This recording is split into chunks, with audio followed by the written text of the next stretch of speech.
Good morning to all.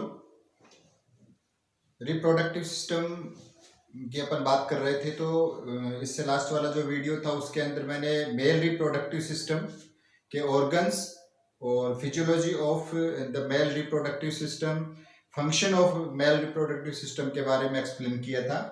अभी अपन बात करेंगे फीमेल रिप्रोडक्टिव सिस्टम, क्योंकि मेनली रिप्रोडक्टिव सिस्टम का मुख्य फंक्शन रिप्रोडक्शन होता है। तो विदाउट मेल या female reproduction functioning capability perform नहीं हो सकती। तो जिस प्रकार से मेल रिप्रोडक्टिव सिस्टम इंपॉर्टेंट है, वैसे ही फीमेल रिप्रोडक्टिव सिस्टम भी इंपॉर्टेंट है। जहां तक कि अपन फंक्शन की बात करें तो मेल रिप्रोडक्टिव की तरह ही फीमेल रिप्रोडक्टिव सिस्टम के भी कुछ मुख्य फंक्शन होते हैं। इसके अंदर सबसे बड़ा जो फंक्शन होता है वह होता है जो भी ओवम है, जिसे अपन फीमेल रिप्रोडक्टिव सेल कहते हैं, उसका फॉर्मेशन, जिसे अपन ओवा एग सेल भी अपन कहते हैं।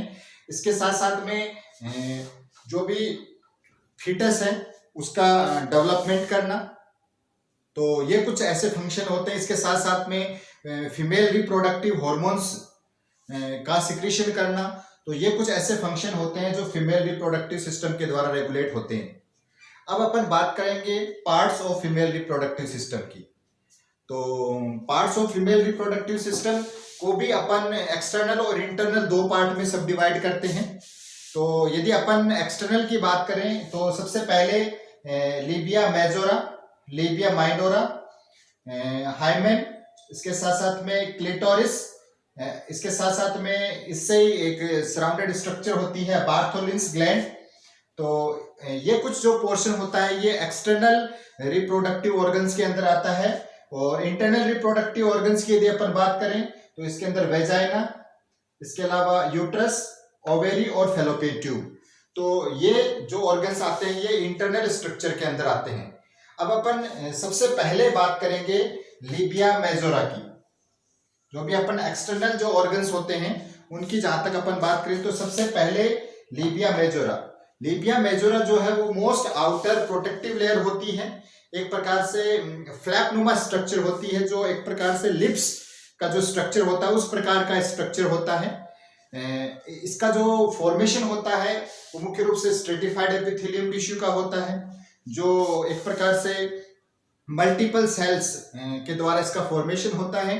और जो भी किसी भी प्रकार का फ्रैक्शन है उससे एक प्रकार से ये टिश्यू प्रिवेंट करता है। साथ साथ में यह एक्सटर्नल एक प्रकार से प्रोटेक्शन तो देती है, साथ साथ में इंटरनल जो पोर्शन है या इंटरनल जो ऑर्गन्स हैं उनको एक प्रकार से एक्सटर्नल सपोर्ट भी प्रोवाइड करती है।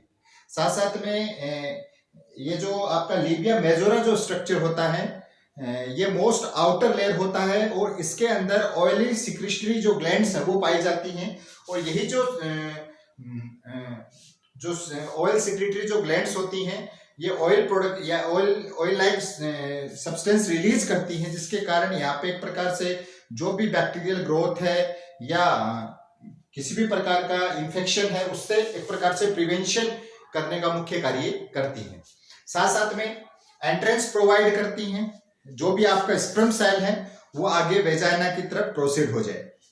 उसके बाद में सेकंड जो स्ट्रक्चर आती है वह आती है लेबिया माइनोरा। जैसा कि नाम से पता चल रहा है, मेजोरा का मतलब होता है ब्रॉड लिप्स लाइक स्ट्रक्चर। तो वो थोड़ा सा यदि स्मॉल इसके इनर सरफेस में लेबिया माइनोरा पाई जाती है। और ये जो लेबिया माइनोरा जो स्ट्रक्चर होती है ये इनर टू लिबिया मेजोरा पाई जाती है। इसका भी मुख्य कार्य एक प्रकार से जो भी वेजाइनल ओपनिंग है और यूरिथ्रल जो ओपनिंग है ये कुछ ऐसी स्ट्रक्चर होती हैं जो इस पर्टिकुलर लोकेशन में पाई जाती है, यानी लिबिया माइनोरा की लोकेशन में पाई जाती है। इसकी यदि वाइडनेस की बात करें तो इसकी 2 इंच के अराउंड इसकी वाइडनेस होती है। इसके बाद में नेक्स्ट आता है क्लिटोरिस। तो क्लिटोरिस जो स्ट्रक्चर आपको यहाँ पे एक प्रोट्रूशन टाइप दिखा रहा है, उभार टाइप दिखाई दे रहा है। जो इसको अपन कंपेयर करें तो मेल का जो पेनिस जो पोर्शन होता है इसमें 4 स्किन पाई जाती है। इस प्रकार का एक प्रोट्रूशन होता है, एक उभार होता है जिसे क्लिटोरिस कहते हैं। और यह भी हाईली सेंसिटिव पोर्शन होता है रिप्रोडक्टिव ऑर्गन्स का या रिप्रोडक्टिव सिस्टम का। तो जिस प्रकार से इसमें किसी भी प्रकार की सेंसिटिविटी क्रिएट होती है तो इरेक्ट कंडीशन में आ जाता है, यानी इसमें कुछ ना कुछ इनलार्जमेंट होता है।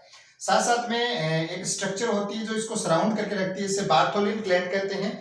बार्थोलिन जो ग्लैंड है ये भी एक प्रकार का सिक्रीशंस रिलीज करती है और एक प्रकार से लुब्रिकेशन या लुब्रिकेंट का फॉर्मेशन करती है। एक अदर स्ट्रक्चर होती है जिसे अपन हाइमेन कहते हैं। हाइमेन एक प्रकार की मेम्ब्रेस स्ट्रक्चर होती है जो लेबिया माइजोरा और लेबिया माइनोरा या अपनी एक बात अपन बोले तो वेजाइनल जो ओपनिंग होती है वहां पर ये पाई जाती है और इसे एक प्रकार से वर्जिनिटी के रूप में भी देखा जाता है। तो ओनली ए मेम्ब्रेस स्ट्रक्चर ही होती है हाइमेन, ठीक है।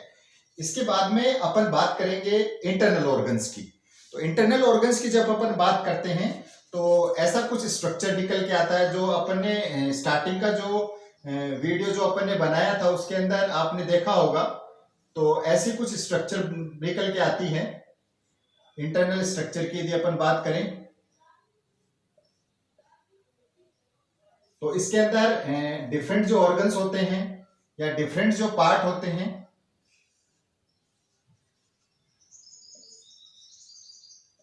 ये तो एक प्रकार से फ्रंट व्यू आपको दिखाई दे रहा है यहाँ पर, और ये एक प्रकार से साइड व्यू आपको दिखाई दे रहा है। तो जैसे कि अपन इंटरनल ऑर्गन की बात करें तो सबसे पहले वेजाइना आता है, इसके बाद में ये आपका यूट्रस आता है, ये ओवेरी आती है और ये फैलोपियन ट्यूब आती है। तो ये इंटरनल स्ट्रक्चर होता है फीमेल रिप्रोडक्टिव सिस्टम का। और ये जो इंटरनल जो रिप्रोडक्टिव ऑर्गन्स होते हैं ये एक प्रकार से अपन बात करें तो जो रिप्रोडक्शन की जो कैपेबिलिटी है, फर्टिलाइजेशन, इम्प्लांटेशन, है ना, और एग का फर्टिलाइजेशन होना, इन कुछ फंक्शनिंग में इंपॉर्टेंट रोल प्ले करते हैं। सबसे पहले अपन बात करते हैं वेजाइना की। तो वेजाइना एक प्रकार की जिसे अपन बर्थ कैनाल भी कहते हैं, तो एक स्ट्रक्चर होती है जो एक्सटर्नल पार्ट को इनर पार्ट से जोड़ने का मुख्य कार्य करती है, यूट्रस से जोड़ने का मुख्य कार्य करती है। तो ये जो स्ट्रक्चर इतने आपको दिखाई दे रही है ये वेजाइनल एक प्रकार से ओपनिंग होती है, इससे बर्थ कैनाल भी अपन कहते हैं। कि इनमें भी एक प्रकार से म्यूकस लाइक स्ट्रक्चर होती है, चारों तरफ सराउंडेड रहती है और एक प्रकार से वे प्रोवाइड करती है। जो भी स्पर्म सेल जो होती है उसको एक प्रकार से वे प्रोवाइड करती है कि वो स्पर्म सेल जो आगे की तरफ प्रोसीड हो सके, फैलोपियन ट्यूब की तरफ जा सके या यूट्रस की तरफ जा सके, तो इसके लिए एक वे भी प्रोवाइड करती है। साथ साथ में जब अनफर्टिलाइज्ड जो एग होता है, जो ड्यूरिंग मेंस्ट्रुएशन या मेंस्ट्रुअल साइकिल के दौरान जो ब्लड रिलीज होता है उसको भी एक प्रकार से बाहर एक्सक्रीट होने के लिए भी एक पर्टिकुलर वे प्रोवाइड करती है। उसके बाद में अपन बात करते हैं यूट्रस की। वेजाइना हो गया, वेजाइना के बाद में यूट्रस की बात करते हैं। तो यूट्रस एक पियर शेप्ड स्ट्रक्चर होती है, यानी मस्कुलर स्ट्रक्चर होती है, होलो एक प्रकार का ऑर्गन होता है। और ये जो ऑर्गन है यह मुख्य रूप से फीटस के डेवलपमेंट के लिए इंपॉर्टेंट रोल प्ले करता है। यानी जब फीटस या एक प्रकार से अपन बोलते हैं फर्टिलाइज्ड जो एग होता है वो इस पर्टिकुलर एरिया के अंदर इम्प्लांट होने के लिए आता है और यहीं पे एक प्रकार से प्लासेंटा का डेवलपमेंट होता है और जो भी नरिशमेंट होता है वो भी इसी पर्टिकुलर एरिया के अंदर प्रोवाइड किया जाता है। यूट्रस के मुख्य दो पार्ट होते हैं। फर्स्ट जो पार्ट होता है नियर टू द वेजाइना पाया जाता है, इसे अपन सर्विक्स कहते हैं, यानी सर्विक्स ऑफ द यूट्रस। और इससे जो अपर पार्ट होता है इसे अपन कॉर्पस कहते हैं। तो ये जो कॉर्पस का जो एरिया होता है इसी एरिया के अंदर मुख्य रूप से फिटस का डेवलपमेंट होता है। 9 मंथ का जो भी गेस्टेशनल जो पीरियड होता है, प्रेगनेंसी का जो पीरियड होता है वो इसी पर्टिकुलर एरिया के अंदर पूरा होता है। इसके बाद में अपन बात करते हैं ओवेरीज की। तो ओवेरीज जो होती हैं वो एक प्रकार से फीमेल रिप्रोडक्टिव गोनाड्स का भी कार्य करती हैं, क्योंकि ओवेरीज का मुख्य कार्य जो भी रिप्रोडक्टिव सेल है जिसे अपन ओवम कहते हैं, एग सेल कहते हैं, उसका प्रोडक्शन होता है। तो एग का प्रोडक्शन और इसके साथ साथ में फीमेल रिप्रोडक्टिव जो हार्मोन्स होते हैं उनका सिक्रीशन भी मुख्य रूप से ओवेरीज के अंदर होता है। इसके साथ में नेक्स्ट जो स्ट्रक्चर आपको, और ये संख्या में 2 होती है, इन्हीं से जुड़ती हुई एक स्ट्रक्चर और होती है जिसे अपन फैलोपियन ट्यूब कहते हैं। तो फैलोपियन ट्यूब भी एक से ट्यूनल का कार्य करती है, ट्यूनल का कार्य करती है बिटवीन ओवेरीज और यूट्रस, दोनों के बीच ट्यूनल का कार्य करती है। यानी यहाँ पर जो भी आपका ओवम है वो यहाँ से एक प्रकार से प्रोसीड होता हुआ यहाँ तक आता है, ठीक है।